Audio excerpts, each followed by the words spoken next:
सातारा कास रोडवर मोठी वाहतूक कोंडी झाल्याचं पाहायला मिळालं आणि वाहनांच्या लांबच लांब रांगा सुद्धा लागल्यात। रविवारी सुट्टी आहे आणि ही सुट्टी असल्यामुळे कास पठारावर फुलं पाहण्यासाठी राज्यासह देशभरातून पर्यटक कास पठाराकडे येत असतात। कास पठारावर तोबा गर्दी झालेली आहे आणि प्रशासनामार्फत आता हे ट्रॅफिक सुरळीत करण्याचे प्रयत्न सुद्धा सुरू आहेत। अधिकची माहिती घेऊयात आमचे प्रतिनिधी साई सावंत आपल्या सोबत आहेत। साई, बरीच गर्दी दिसतेय, काय प्रयत्न करतायत ट्रॅफिक पोलीस ही सगळी यंत्रणा सुरळीत करण्याचे? नक्कीच श्रद्धा, आज सातारा कास रोडवरती मोठ्या प्रमाणात ट्रॅफिक जाम झालेला आहे।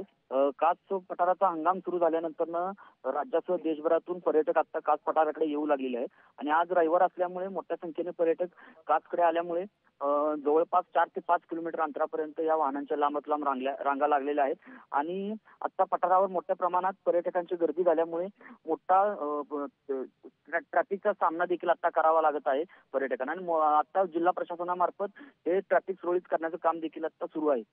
श्रद्धा, हो बरोबर आहे, ही गर्दी पाहून आणि हे ट्रॅफिक पाहून अंदाज येतो। धन्यवाद साई, दिलेल्या सगळ्या सविस्तर माहितीसाठी।